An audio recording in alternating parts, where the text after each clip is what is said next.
Morning student, তোমরা যারা fourth সেমিস্টারের 4 ইয়ার গ্র্যাজুয়েট প্রোগ্রামের অধীনে এবছরে মাইনর অথবা ডিএসসিতে ইতিহাস বিষয়টি নিয়েছো, মাইনরে ইতিহাস বিষয়টি নিয়েছো, তাদের জন্য আজকের ভিডিওটি গুরুত্বপূর্ণ হতে চলেছে। ফোর্থ সেমিস্টার মাইনর ইতিহাস 12 নম্বরের জন্য তোমরা যে প্রশ্নগুলো পড়বে, 12 নম্বরের জন্য তোমাদেরকে পড়তে হবে গুপ্ত যুগের সামাজিক ও অর্থনৈতিক অবস্থা আলোচনা করো। 1 নম্বর প্রশ্ন, গুপ্ত যুগের সামাজিক ও অর্থনৈতিক অবস্থা আলোচনা করো। 2 নম্বর প্রশ্ন, এখান থেকে দেখবে গুপ্ত যুগকে প্রাচীন ভারতের ইতিহাসে সুবর্ণ যুগ বলা যায় কিনা বিচার করো। গুপ্ত যুগকে প্রাচীন ভারতের ইতিহাসে সুবর্ণ যুগ বলা যায় কিনা বিচার করো, 2 নম্বর প্রশ্ন। 3 নম্বর প্রশ্ন তোমরা দেখবে দ্বিতীয় পুলকেশীর কৃতিত্ব আলোচনা করো। দ্বিতীয় পুলকেশীর কৃতিত্ব আলোচনা করো। 4 নম্বর প্রশ্ন তোমরা দেখবে পল্লবদের শিল্প ও স্থাপত্য সম্পর্কে আলোচনা করো। পল্লবদের শিল্প এবং স্থাপত্য সম্পর্কে আলোচনা করো। 5 নম্বর তোমরা প্রশ্ন দেখবে গুপ্ত সম্রাট সমুদ্রগুপ্তের কৃতিত্ব আলোচনা করো। গুপ্ত সম্রাট সমুদ্রগুপ্তের কৃতিত্ব আলোচনা করো। 6 নম্বর প্রশ্ন তোমরা দেখবে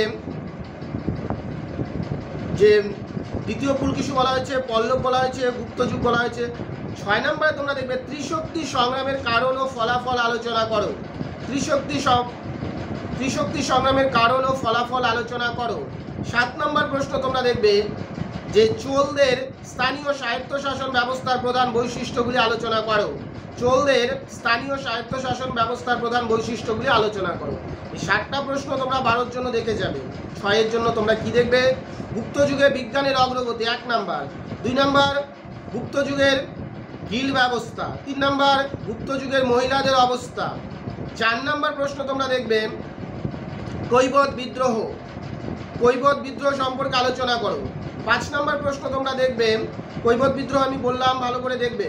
5 নম্বর প্রশ্ন তোমাদের 6 এর জন্য দেখতে হবে আরবদের সিন্ধু অভিযানের কারণ ও ফলাফল আলোচনা করো।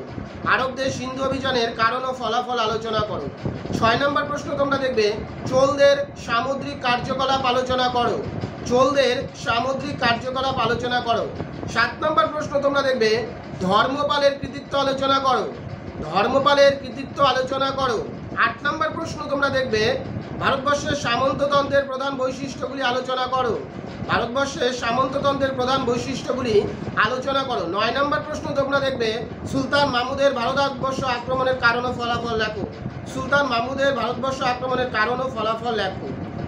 এরপরে তোমরা 3 নম্বরের জন্য যে প্রশ্নগুলো দেখবে 1 নম্বর এলাহাবাদ প্রশস্তি। 1 নম্বর প্রশ্ন হচ্ছে এলাহাবাদ প্রশস্তি। 2 নম্বর প্রশ্ন ফাহিয়েন, টিকা লিখো ফাহিয়েন। 3 নম্বর প্রশ্ন তোমরা দেখবে হর্ষচরিত, বানবট্টে লিখা হর্ষচরিত। 4 নম্বর প্রশ্ন তোমরা দেখবে হিয়েন সাং। 4 নম্বর প্রশ্ন তোমাদের হিয়েন সাং দেখতে হবে। 5 নম্বর প্রশ্ন তোমরা দেখবে মৎস্যনয়। মৎস্যনয় বলতে কি বুঝি? দেখো ত্রিশক্তি, কৈবত এগুলো বড় প্রশ্নতে পড়েই নিচ্ছ, আলাদাভাবে 3 এর জন্য পড়ার দরকার নেই। এরপর তোমরা 6 নম্বর প্রশ্ন দেখবে পল্লব কারা। 6 নম্বর প্রশ্ন তোমরা দেখবে পল্লব কারা। 7 নম্বর প্রশ্ন তোমরা দেখবে রাজপুত যুগ বা রাজপুত কারা। 8 নম্বর প্রশ্ন তোমরা দেখবে পাল যুগের চিত্রকলা। পাল যুগের চিত্রকলা সম্পর্কে আলোচনা করো।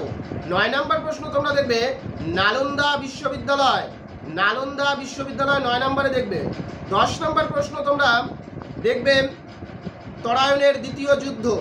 তরায়ণের দ্বিতীয় যুদ্ধ 10 নম্বর প্রশ্ন তোমরা দেখবে তরায়ণের দ্বিতীয় যুদ্ধ। 11 নম্বর প্রশ্ন তোমরা দেখবে দীপঙ্কর শ্রীজ্ঞান বা অতীশ দীপঙ্কর। অর্থাৎ তোমাদের 12 জন্য 7টা প্রশ্ন বলা হয়েছে, 6 এর জন্য 9টা প্রশ্ন বলেছি এবং 3 এর জন্য 11টা প্রশ্ন বলেছি। এই প্রশ্নগুলো যদি তৈরি করে যাও তোমরা, আশা করছি তোমাদের পরীক্ষা যথেষ্ট ভালো হবে এবং এখান থেকেই তোমাদের 100% কমন পড়বে। সবাই চ্যানেলটির সঙ্গে যুক্ত থাকবে। পরবর্তী বিষয়গুলোর ভিডিও পাওয়ার জন্য সবাই অবশ্যই যুক্ত থাকবে এবং তোমাদের অন্যান্য যে বিষয়ের প্রয়োজন রয়েছে তোমরা অবশ্যই কমেন্ট করো, আমরা সেই বিষয়গুলোর সাজেশন নিয়ে অবশ্যই আলোচনা করব। সবাই চ্যানেলটির সঙ্গে যুক্ত থাকো। ধন্যবাদ সবাইকে।